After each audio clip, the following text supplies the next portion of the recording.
Get me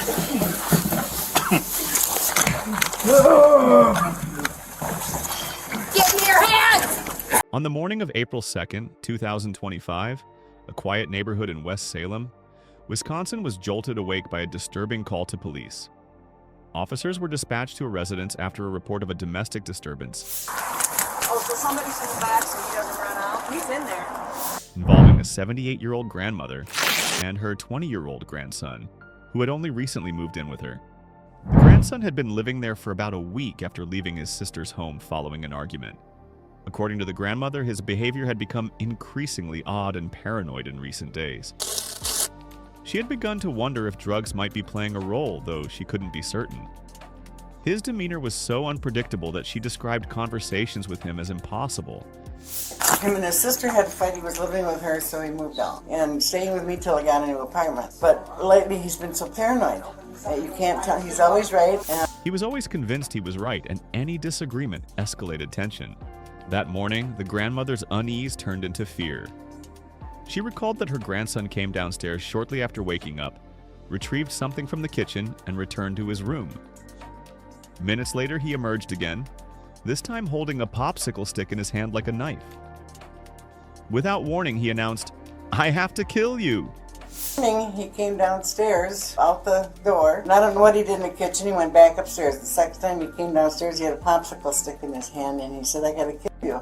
He said, I gotta kill I you. gotta kill you." I said, "What's the matter? Well, let's talk about it." And he said, "No, Grandma, no." He said, "I have to kill you." And he started to hit. Repeating the phrase multiple times as he advanced toward her.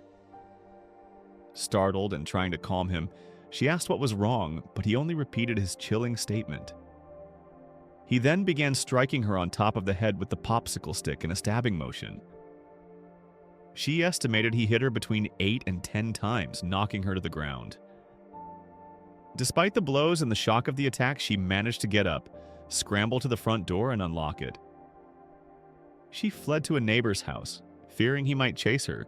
Once police arrived, they spoke with the shaken grandmother at the neighbor's residence. He's paranoid right now. She doesn't know if he's on something. She found like little gummies. I'm thinking THC gummies. 607, hold the channel. I'll go lethal, you go taser in hands. She told them she had never seen such a look in her grandson's eyes before, something she described as like the devil. What's wrong? And I have to kill you. Wham! With a popsicle stick. Okay, on top of your head. And he Couple just kept times. stabbing you like a knife, but hitting you. Right. And then I know you said a lot. Do you have any idea how many times you estimate? Oh, 8, 10 times.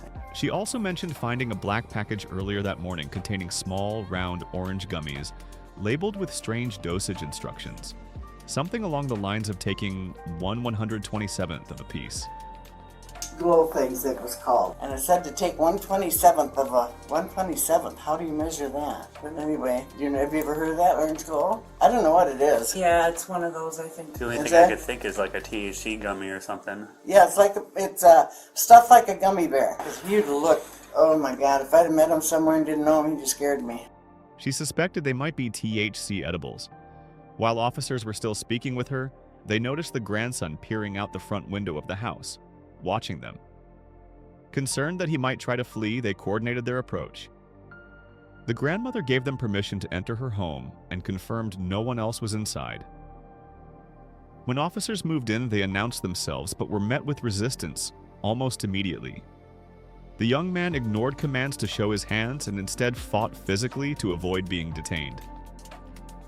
Multiple officers struggled to restrain him as he kicked, thrashed, and pulled away. Pepper spray was deployed, but it had little effect. If anything, it seemed to agitate him further.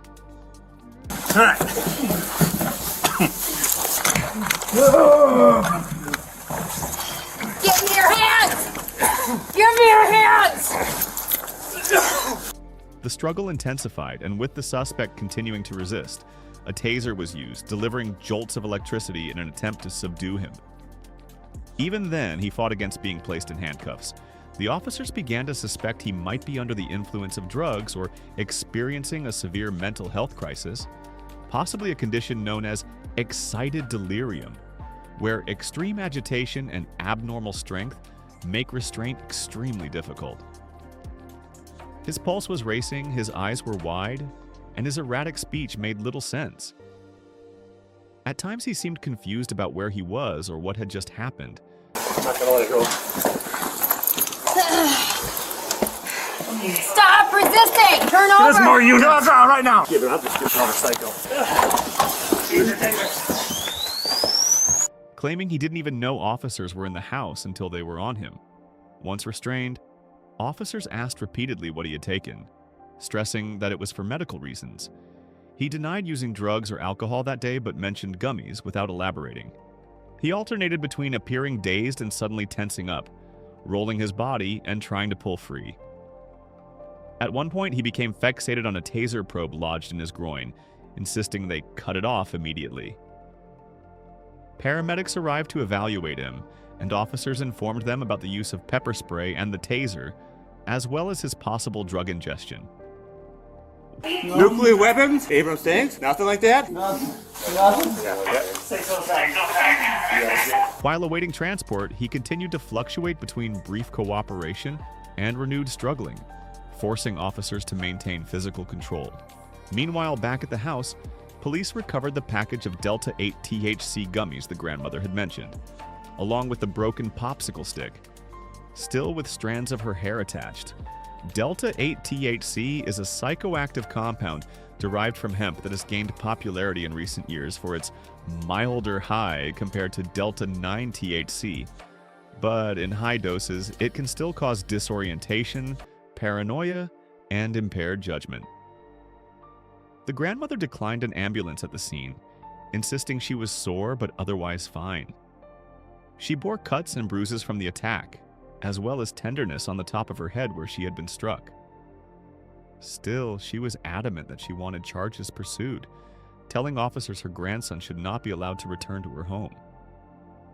How many times did you estimate? Oh, 8-10 times. 8-10 times, and you fell to the ground? He knocked me down, Yeah. and but I had fallen close enough to the door where I could unlock it and get the doorknob open and knock my glasses off. They're broke over there somewhere.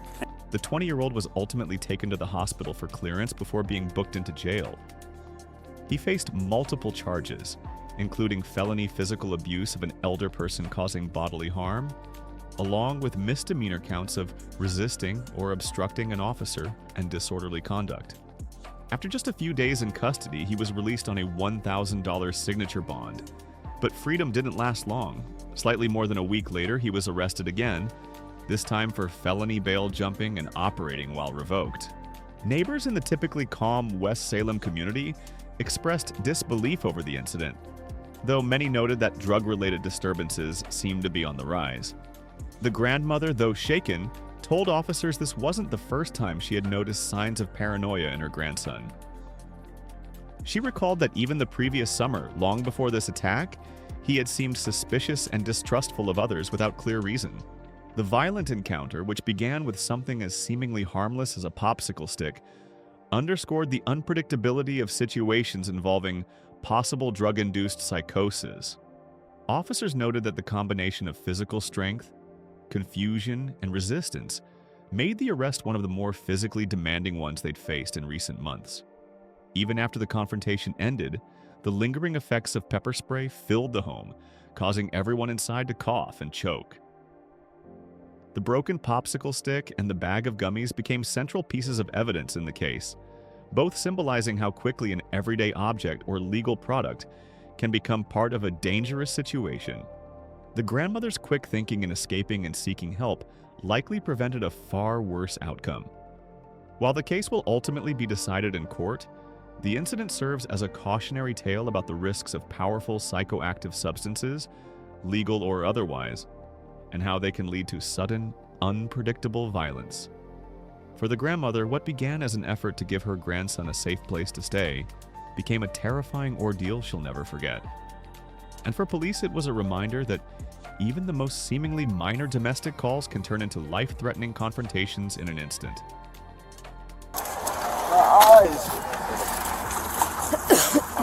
Thanks for coming, boys. Thanks for coming on. Yeah. The 20-year-old now faces a legal battle that could carry serious penalties if convicted, and his case has sparked discussion in the community about mental health, substance use, and the challenges officers face when dealing with individuals in crisis.